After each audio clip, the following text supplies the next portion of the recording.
इस क्वेश्चन में दे रखा है कि 70 परिवार है एक ब्रांड का उपयोग करते हैं, केवल एक ब्रांड का उपयोग करते हैं। 47 परिवार है जो सिर्फ 2 ब्रांड का उपयोग करते हैं। 8 परिवार है जो तीनों ब्रांडों का उपयोग करते हैं।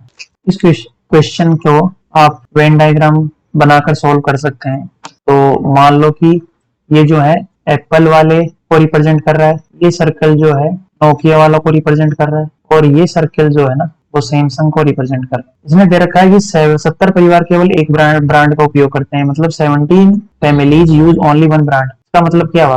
मैं देखो इस ग्राफ में कुछ शेड कर रहा हूँ कुछ एरिया को, तो देखना आप plus plus plus plus plus plus plus plus plus plus plus plus plus वाला एरिया जो है वो किसको रिप्रेजेंट कर रहा है? 7 families use only one brand. 70 family, 70 वो परिवार जो केवल एक ही ब्रांड का उपयोग करते हैं।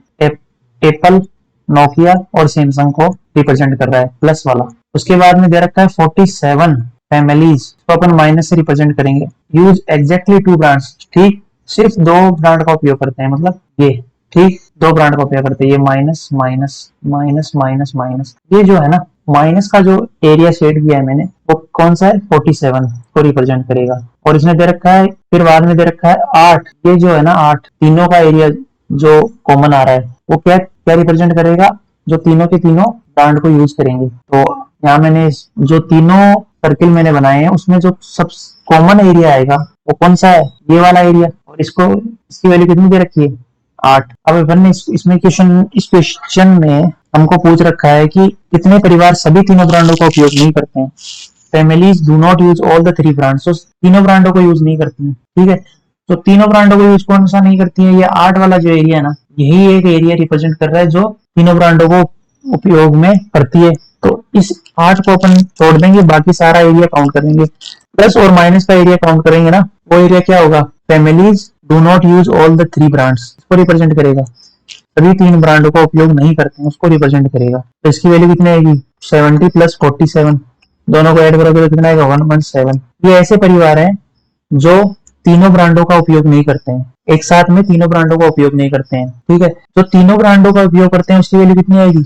8 आएगी। तो इसका आंसर कौन सा आएगा? Second option. Question next question में अपन को पूछ रखा है the decimal representation of rational number can not be.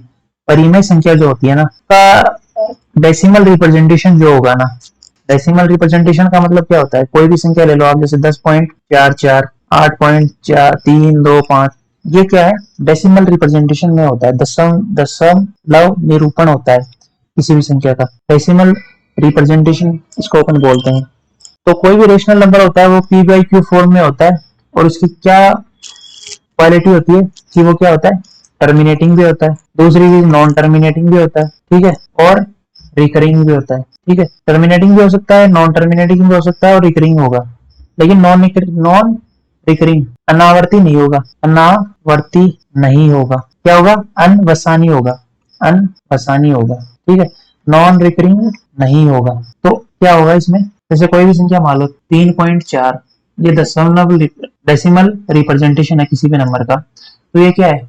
Terminating है, ठीक है। नॉन टर्मिनेटिंग का मतलब क्या होगा? 3.4, जैसे 3.3333 ये चलता जाएगा। फिर उसके बाद में नॉन टर्मिनेटिंग बट रिकरिंग, जैसे 3.43, ये क्या है? 4343, ये क्या है? रिपीट हो रहा है, 434343 रिपीट हो रहा है। बट ऐसे नहीं हो सकता 3.435678910, जैसे पाई होता है ना, उसकी वैल्यू कितनी होती है? 22/7। तो इसमें जो ये क्या है? नॉन रिकरिंग भी होता है और नॉन टर्मिनेटिंग भी होता है। तो 12th का आंसर जो है वो कौन सा आएगा? फोर्थ ऑप्शन आएगा। Decimal representation of rational number can not be non terminating and non recurring. Okay, next question जो है उसमें क्या दे रखा है? एक पीतल है 2.2 सेंटीमीटर डेसीमीटर क्यूब, उसका क्या है? आयतन है, और उसको एक बेलनाकार तार में डाला गया है जिसका व्यास कितना है? 0.5 सेंटीमीटर है। क्या दे रखा है कि एक ब्रास है पीतल, तो क्या है उससे उसका इतना वॉल्यूम दे रखा है 2.2, और उससे क्या बनाया गया है? एक सिलेंड्रिकल वायर बनाया गया है, एक बेलनाकार तार बनाया गया है। तो उसने पूछ रखा है जिसकी उसकी लंबाई कितनी होगी उस तार की। अब अपने पास क्या था? एक 2.2 सेंटीमीटर क्यूब का डेसीमीटर क्यूब का एक ब्रास का आयतन का टुकड़ा था अपने पास। वो किसी भी शेप में होगा, चाहे स्फीयर की शेप में हो या किसी भी शेप में हो। तो अपन को किसमें डाला गया है? एक सिलेंड्रिकल वायर के रूप में डाला गया उसको। सिलेंड्रिकल वायर इस रूप में होगा, सिलेंड्रिकल वायर इस रूप में होगा जिसकी त्रिज्या कुछ ना कुछ आर होगी और जिसकी लंबाई एल होगी। एल को अपन एच में बोल सकते हैं क्योंकि सिलेंडर में ये इसको अपन हाइट बोलते हैं। तो इसने अपन को एल की वैल्यू पूछ रखी है। 2.2 डेसीमीटर क्यूब का मतलब कितना हो गया, 2.2 डेसीमीटर क्यूब से अपन ने क्या बनाया है, एक सिलेंड्रिकल वायर बनाया है। अब सिलेंड्रिकल वायर जो होगा उसका आयतन तो सेम ही होगा, ठीक है, क्योंकि इसको गलाकर बनाया गया है, कैसे भी बनाया गया है, तो उसका आयतन तो सेम ही रहेगा। तो सिलेंड्रिकल वायर का मतलब सिलेंड्रिकल शेप कोई भी होती है उसका आयतन कितना होता है, पाई आर स्क्वायर इंटू एच। 2.2 इसको अपन सेंटीमीटर क्यूब में कर लेते हैं क्योंकि यहाँ पे अपन को 0.5 सेंटीमीटर दे रखा है। 2.2 10 गुणा 10 गुणा 10, अब ये किसमें हो जाएगा, सेंटीमीटर क्यूब में। तो बराबर किसके दे रखा है, 22/7। आर की वैल्यू कितनी है, 0.5 का मतलब हाफ, तो इसका डायमीटर है, तो इसका रेडियस कितनी हो जाएगी, 1/4, 1/4 गुणा 8। अब यहाँ से देखो, तो ये 10 यहाँ आ जाएगा, 22 से 22 कट जाएगा, 10 से 10 गया, और ये कितना आएगा, 7 चौक 28, 7 गुणा 4 गुणा 4 गुणा 100 सेंटीमीटर क्यूब इसकी हाइट की वैल्यू आएगी।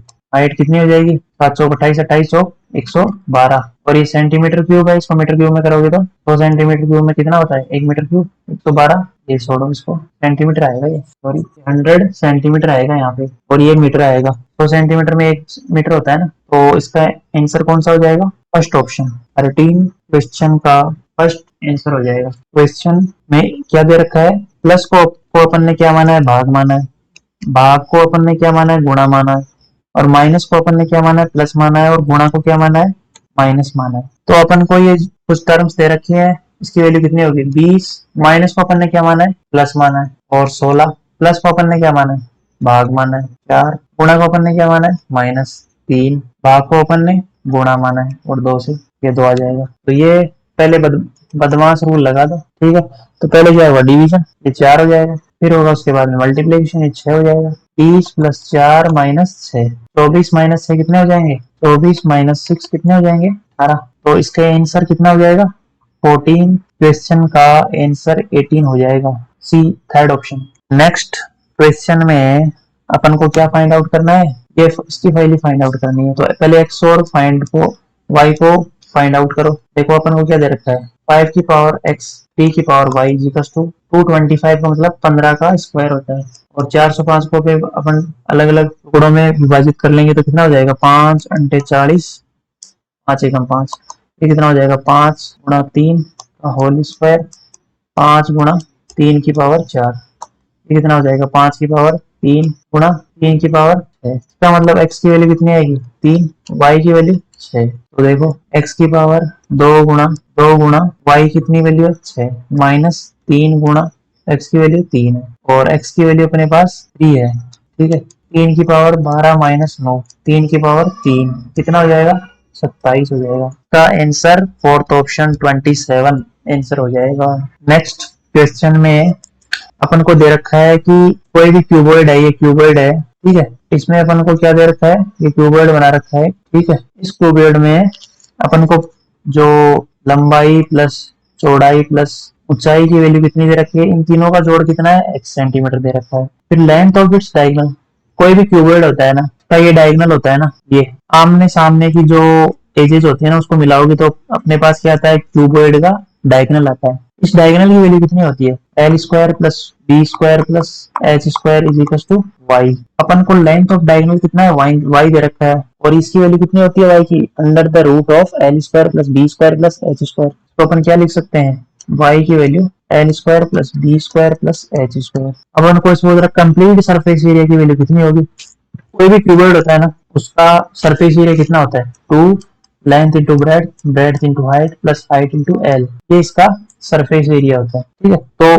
कैसे निकालेंगे, अब देखो L plus B plus H, इसका होल स्क्वायर कितना होता है, l² + b² + h² -2 lb + bh + hl, वही a² + a + b + c का whole square a² + b² + c² -2ab + bc + 2ca। ये अपन ने फॉर्मूला यूज किया है, x² = l² + b² + h² की वैल्यू कितनी आ जाएगी, y² -2, ये जो सरफेस एरिया इसको अपन ने क्या माना है, s मान लेते हैं इस सरफेस एरिया को, तो ये एस हो जाएगा। इसको अपन सोल्व करेंगे तो क्या आएगा, एस की वैल्यू कितनी आएगी, Y square minus X square, plus आता है ना यहाँ पे, और यहाँ पे भी प्लस आएगा और यहाँ पे भी प्लस। ये देखो थोड़ा सा मिस्टेक हो गया ना, एस की वैल्यू कितनी आएगी, X square minus Y square. 17 question का सेकंड ऑप्शन आंसर आएगा, X square minus Y square. Surface area की वैल्यू कितनी होती है। क्वेश्चन में अपन को पूछ रखा है कि B H L T T X B F J की